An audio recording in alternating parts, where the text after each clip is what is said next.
Assalamualaikum warahmatullahi wabarakatuh. Perkenalkan, nama saya Irfan. Di sini saya akan menjelaskan tentang pengenalan risiko operasional. Apa itu risiko operasional? Risiko operasional adalah ancaman terhadap keberhasilan organisasi yang berasal dari proses bisnis, orang, dan juga sistem. Risiko operasional ini dapat terjadi di semua industri, semua tingkat organisasi. Bisa disebut juga risiko operasional adalah potensi terjadinya kerugian finansial akibat kegagalan dalam proses bisnis internal. Nah, ini juga biasanya terjadi karena kesalahan manusia, sistem maupun kejadian eksternal yang tidak terduga. Nah, sederhananya ini, jadi risiko operasional ini itu muncul dari cara perusahaan menjalankan bisnis sehari-harinya. Ada definisi dan ruang lingkup risiko operasional. Definisinya, risiko operasional adalah risiko kerugian yang timbul dari kegagalan atau kekurangan proses, orang, dan sistem internal atau peristiwa eksternal. Dalam ruang lingkup operasional ini mencakup berbagai area. Itu termasuk manajemen manusia, teknologi, informasi, proses bisnis, dan juga kontrol internal. Nah, kalau dikatakan juga nih, orang-orang menanyakan mengapa sih risiko operasional itu penting. Nah, risiko itu penting karena risiko operasional ini bisa dampak signifikan pada kerja perusahaan. Mungkin ada dampak yang akan terjadi, antaranya seperti kerugian finansial, mulai dari biaya perbaikan, kesalahan, hingga kehilangan pendapatan akibat gangguan operasional. Dalam kerusakan reputasi, kejadian yang merugikan juga dapat merusak kepercayaan pelanggan dan juga mitra bisnis.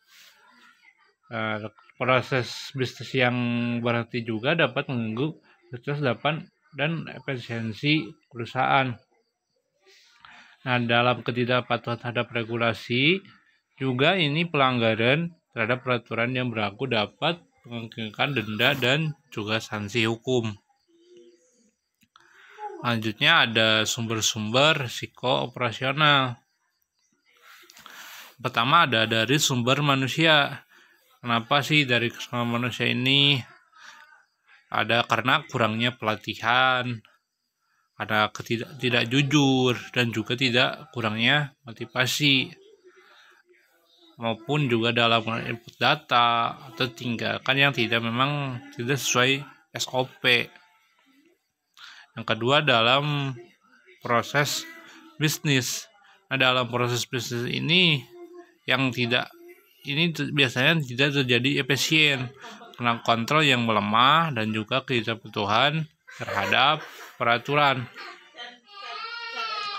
Tiga, ada dalam sistem internal. Dan di dalam sistem internal ini kegagalan sistem teknologi, informasi, keamanan siber juga, dan manajemen data. Maksudnya ada dalam peristiwa eksternal, yaitu terjadinya ada bencana alam, perubahan aturan, dan persaingan yang tidak adil.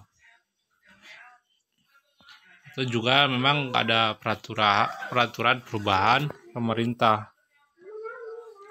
Nah, di dalam risiko ini ada contoh risiko operasional seperti dalam perbankan. Nah, dalam perbankan ini kehilangan data nasabah akibat gangguan serangan siber. Nah, makanya jadilah terjadi gangguan karena akibat dari ulah siber ini. Nah, kesalahan dalam proses transaksi. Dalam manufaktur, karena memang dalam manufaktur ini bisa terjadi karena kerusakan mesin produksi, kesalahan dalam produksi, maupun juga recall produk. Dalam retail juga ada risiko operasionalnya. Itu termasuk memang dalam pencurian oleh karyawan dan juga kesalahan dalam pencatatan inventory. Selanjutnya ada identifikasi penilaian dan penilaian risiko operasional. Nah, dalam identifikasi ini kita tahu bisa mengenali dan identifikasi risiko operasional yang akan terjadi. Jadi kita dipahami dulu apa caranya, bagaimana sehingga kita tidak terjadi dalam risiko operasional ini. Yang kedua dalam penilaian. Nah, dengan menilai probabilitas dan dampak dari setiap risiko yang teridentifikasi, maka tidak akan terjadinya risiko operasional ini. Selanjutnya ada strategi pengelolaan risiko operasional. Nah, di dalam strategi ini saya membagi ke dalam 3 bagian. Yang pertama ada mitigasi. Nah, mitigasi ini mengurangi kemungkinan dampak risiko dengan menerapkan kontrol. Nah, untuk mengurangi dampak risiko operasional ini, di dalam mitigasi, perusahaan juga dapat melakukan beberapa langkah. Seperti kita mengidentifikasi risiko ini. Nah, lakukanlah analisis menyuruh untuk mengidentifikasi semua risiko. Terus dilakukan juga pengukuran risiko. Nah, menilai kemungkinan dan dampak dari setiap risiko. Ini ada pengelolaan risiko. Dengan menerapkan pengelolaan risiko, kita menerapkan langkah-langkah dan pengendalian untuk mengurangi frekuensi dan dampak risiko. Ada juga dan kita bisa monitoring, itu memantau secara berkala atas langkah-langkah pengendalian yang akan diterapkan. Yang kedua ada transfer, yaitu memindahkan risiko pada pihak lain, contohnya seperti asuransi. Yang ketiga ada menerima risiko dengan penerimaan, yaitu menerima risiko dengan memonitor dampaknya dan mengambil jika memang ini diperlukan. Selanjutnya ada kebijakan dan proses pengelolaan risiko operasional. Di dalam kebijakan ini kita bisa memahami panduan umum untuk risiko. Nah, bagaimana caranya untuk memahami cara-cara untuk tidak terjerumus ke dalam risiko operasional ini. Yang kedua, prosedur, langkah-langkah seperti untuk mengelola risiko operasional. Nah, langkah-langkah untuk cara menghindari risiko operasional ini bagaimana? Nah, kita bisa pahami agar tidak terjadi dalam risiko operasional ini. Artinya ada alat dan teknik pengelolaan risiko operasional. Pertama ada analisis risiko, yaitu untuk kita mengenali, menilai, dan merasakan risiko ini.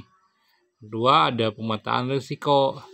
Kita visualisasikan risiko ini dan juga bagaimana hubungannya.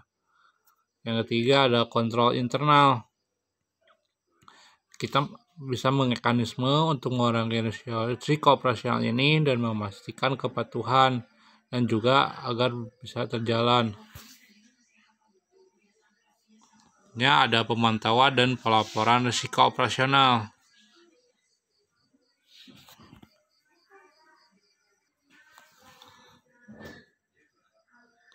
Nah, pemantauan itu mengawasi lonjak risiko secara berkala. Yang kedua, pelaporan yaitu memberikan informasi tentang risiko kepada manajemen. Nah, pemantauan dan pelaporan risiko operasional ini adalah yaitu proses berkelanjutan yang bertujuan untuk memastikan bahwa risiko yang telah diidentifikasi tetap terkendali dan tidak menimbulkan dampak negatif yang signifikan terhadap bisnis ini. Nah, mengapa sih pemantauan dan pelaporan terhadap risiko operasional ini penting? Karena kita bisa mendeteksi dini, yaitu mendeteksi risiko baru atau perubahan signifikan pada risiko yang sudah ada. Terus kita bisa mengkapitalisasi aktivitas pengendalian dengan memastikan memastikan bahwa langkah-langkah ini terterapkan bekerja dengan baik. Ada pengambilan keputusan, menyediakan informasi yang akurat untuk pengambilan keputusan strategis. Nah, pentingnya juga ada perbaikan terus-menerus. Kita memungkinkan perusahaan untuk terus meningkatkan proses bisnis dan mengurangi sebuah resiko. Ini ada kasus-kasus operasional. Yang pertama ada kegagalan sistem teknologi informasi. Itu sebuah contohnya seperti kasus sebuah bank mengalami downtime sistem inti selama beberapa hari akibat serangan siber. Akibatnya nasabah tidak dapat akses rekening mereka. Terjadilah transaksi ini terhambat dan reputasi bank juga tercoreng. Dampaknya ini memang kerugian finansial akibat hilangnya pendapatan, biaya pemulihan sistem, dan juga denda regulator. Kedua, kesalahan manusia dalam proses bisnis. Contohnya seorang karyawan di sebuah farmasi tidak sengaja mencampurkan bahan baku yang berbeda, sehingga menghasilkan produk yang tidak sesuai standar dan harus ditarik dari pasaran. Dari dampak ini, finansial ini akibat biaya penarikan produk, bisa terjadi kerusakan reputasi dan potensi tuntutan hukum dari konsumen. Selanjutnya ada penipuan atau kejahatan.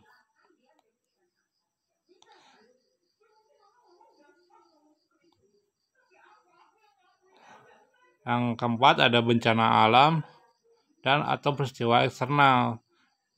Contohnya seperti pabrik manufaktur terendam banjir akibat hujan deras yang menyebabkan gangguan produksi selama beberapa bulan. Dari dampak ini kita tahu bahwa kerugian finansial ini akibatnya terhenti produksi, sehingga menyebabkan kerusakan aset dan juga gangguan rantai pasok. Kesimpulan terakhir, dengan risiko operasional adalah ancaman bagi organisasi, namun dapat dikelola dengan strategi, kebijakan, dan alat yang tepat. Dengan berdasarkan sadar risiko, anal, dan penguatan berlanjut yang sangat penting untuk melindungi bisnis dari sebuah kerugian. Mungkin cuma itu dari saya. Assalamualaikum warahmatullahi wabarakatuh.